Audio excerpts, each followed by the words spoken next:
Okay, hey friends, welcome back to my second update of life after unemployment. So it has been about 5 weeks since I was unemployed. I had a restful month. I've had 8 hours of sleep daily, sometimes with a 30-minute nap in between the day.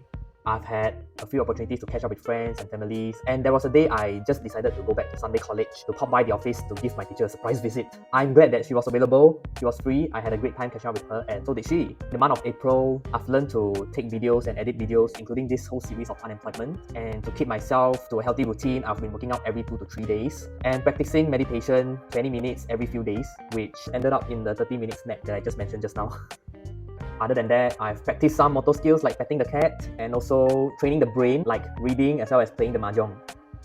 Speaking about reading, I wonder if any of you have any good books to recommend to me. Please feel free to share with me in the comments below. Since my last video about retrenchment, right, I do have a few friends, a few of y'all actually reaching out to me, generally just to check in with me on how am I doing. Some of y'all actually recommended me with some job offers, linking me up with recruiters. I've had the opportunity to speak with them. And there are also some of y'all who provided me with extra materials that I can read on. For example, on financial knowledge, some self-help materials. Y'all actually went all the way to find out the correct Shopee link for me to make a purchase, or even storing all the documents on a Google Drive for me to download. So I'm here to say a thank you, and I'm really appreciative of all these gestures that you all offer.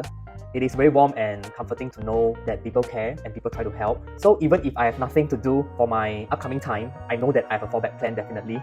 So I think this also lets me know that even if I really have nothing to do, I really have a lot of materials that I can read on to strengthen my skills in some other areas lah. So those were a few day in day out what I've been doing in the month of April. Mostly indoors, nothing much outdoors sadly, and it's quite mundane, isn't it? That brings me to my reflection points. I mainly have 3 main points that I would like to update. Firstly is on why am I doing this series of updates of unemployment life. So I think there are 2 reasons to it. Firstly, it is to allow myself to practice my storytelling skills and also speaking in front of a camera more comfortably and naturally. Secondly, I take it as an idea to journal for my unemployment life, which I think and I hope it's not a very frequent event throughout the lifetime. So it's interesting to know what happened and what did I do during this period of time. It could be for my future reference or it could be for audience curiosity. Second reflection point is that for the past month, I basically get a feel of how it's like to break free from a 9 to 5 work schedule. Trust me, even though right now I'm not on a 9 to 5 work schedule, right, time still flies.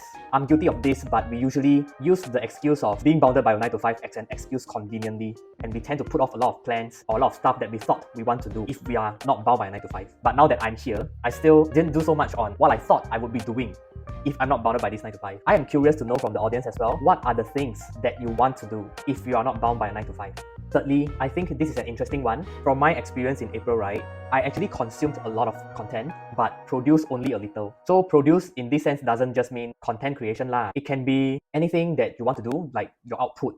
So one strong reflection point I would like to share is there should always be a balance between consumption and also production, consume and produce. So for me, definitely I've watched a lot of videos in April, all the way from history to quantum physics. I have a lot of information. Whether are they useful or not is one issue, but with all this consumption, I did not actually apply them or use them or even produce them in my daily life. And I think that could be a reason why generally people are anxious in our day-to-day life, because if all we do is only just to consume, there won't be a point where whatever we consume solidifies if we don't practice or produce it. So here's a reminder to myself and to all of you to keep to the motto of just do it, so that we don't end up ourselves in a consumption heavy but paralyzed in actions kind of scenario, if you get what I mean. And what about next steps? So in 2 days time, I'll be going on for a solo trip again for a week, this time to Taiwan. I'll be taking a travel vlog in my solo trip, so stay tuned for the content.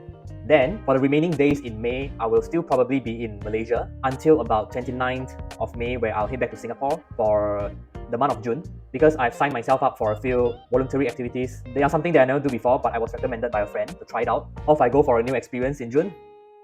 Lastly, on the question regarding finding out passion or not, as philosophical as this may sound, this question remains as a lifetime question for one to seek out the answer. I encourage myself and I encourage everyone to do the same, to be always seeking out the answer. I will definitely continue to seek out the answer, but I will also start to be more active in my job search effort after my return from Taiwan.